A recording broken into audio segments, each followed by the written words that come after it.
So, the cost of competing in the Iberian Masters, it's something I've been getting asked about for the last 4 years since I first fished this event. Now, there are two different costs associated with this type of event.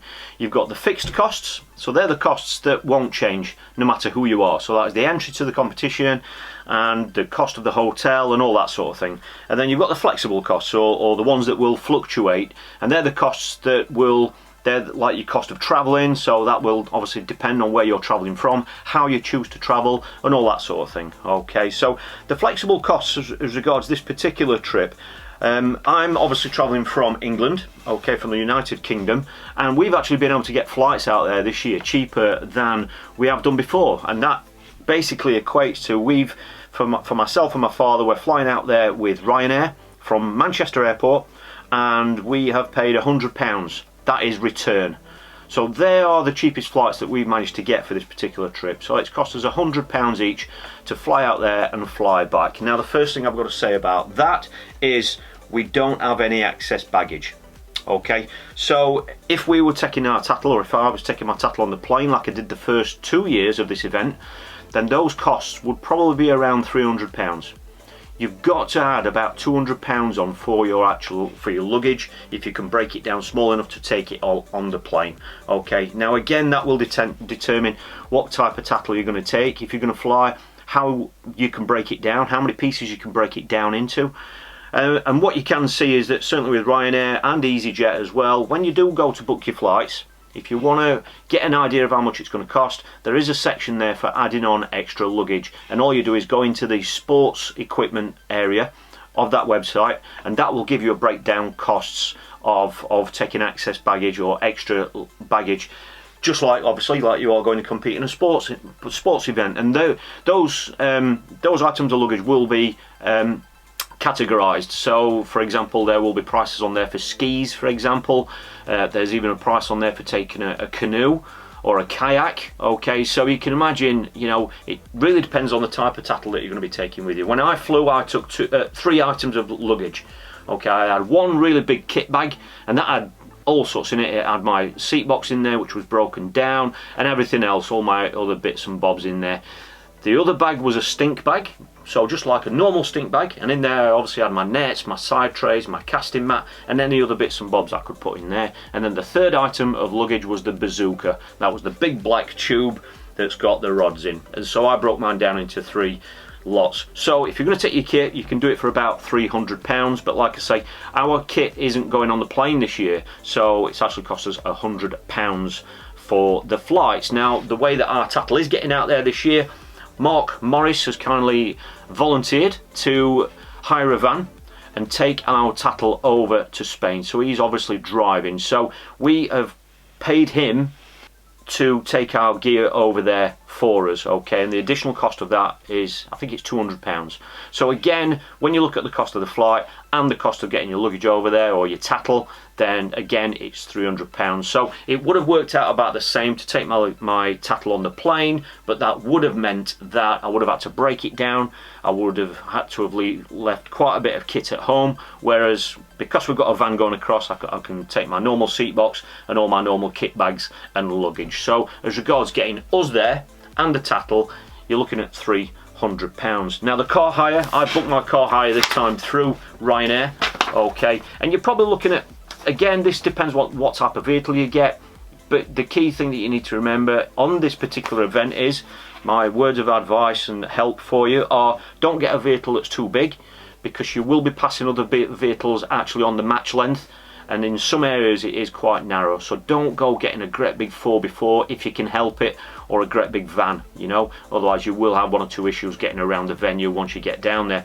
For me, I've only got 1 set of tattle, so I've literally just got, I think it's a Ford, it's an estate, like a Golf estate I think it is, or something like that, or like an Astra size estate car, and that's all I've got. And for that you're probably looking at about £150 for the week, depending on the sorts of insurance and all that sort of thing that you actually add on. Okay, so I've really spent the morning on the computer.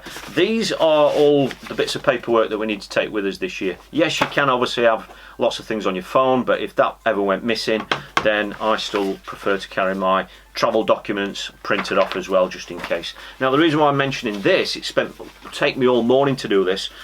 The reason why I'm doing this is because we're talking about the cost of going to this event. Now, it's not just about the cost of your monetary value as regards what's coming out of your pocket, but it's your time as well.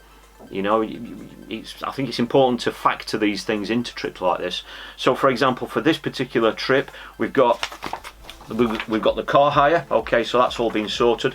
We've then got the airport car parking. I'm travelling to Manchester Airport, and that is the cost of my parking for the week there, and that's cost £49. So that's to park up my van for the week at Manchester Airport. We've then got the actual flight tickets themselves. I always print them off for the return flight as well, then it's all taken care of. Obviously I've got those on my phone as well as the app, you know, on the app if I need to, but I've got hard copies there.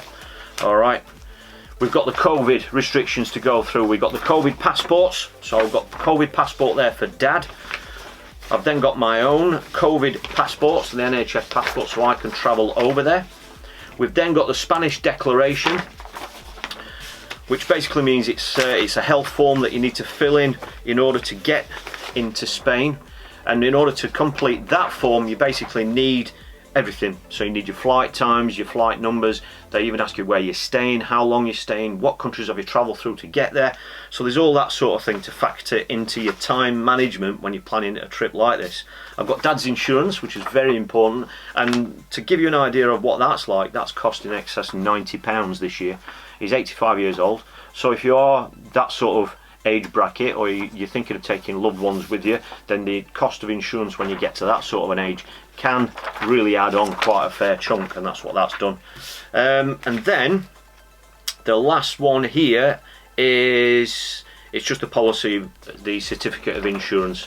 One important thing is that obviously with the car hire, it's alright saying you're covered, but if you don't log your emails very well on your phone and you do have an accident, and obviously you're in a foreign country, you've got to think about how you're going to get across the communication and language barrier, because that could be a problem if you did have an accident. I always like to have the policy printed off, because then you can just produce that, all the numbers are on there, and it just would make something like that you obviously don't want to have to deal with if you have an accident, but it just means that everything's there and easy to hand. Okay, right then, the actual fixed costs. Now, the cost of this competition, what I've got here for you, if I put up on the screen, this is obviously a video, so you can pause this at any time and really look detailed at this particular form that I'm going to put on now for you.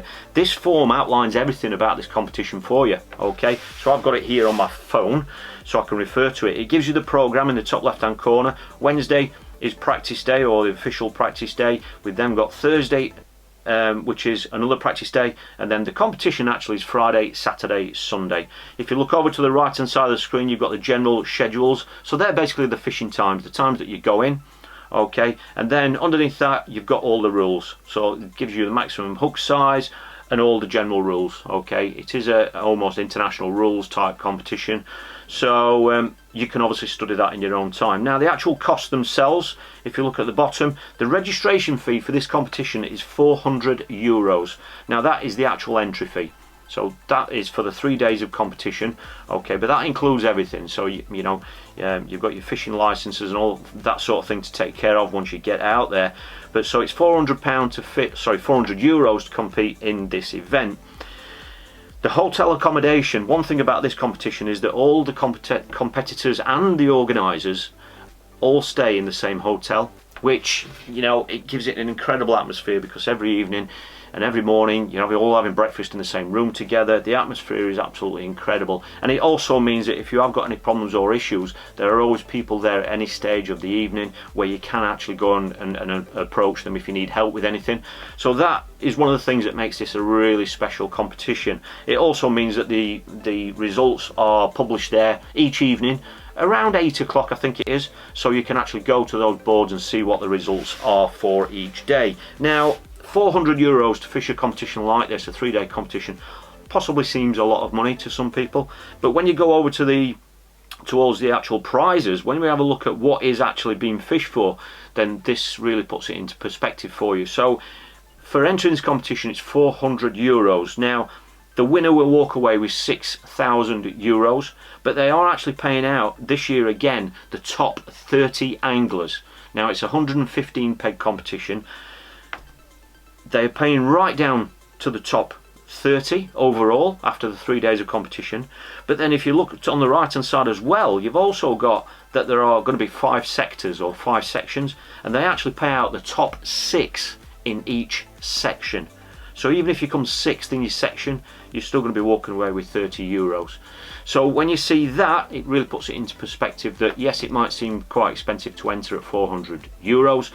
As you can see, with a payout structure like that, there's there's lots and lots of opportunity there to get your money back and obviously win extra. And there is even a biggest fish prize as well. For the biggest fish of the week, that is €250 to the winner of the biggest fish.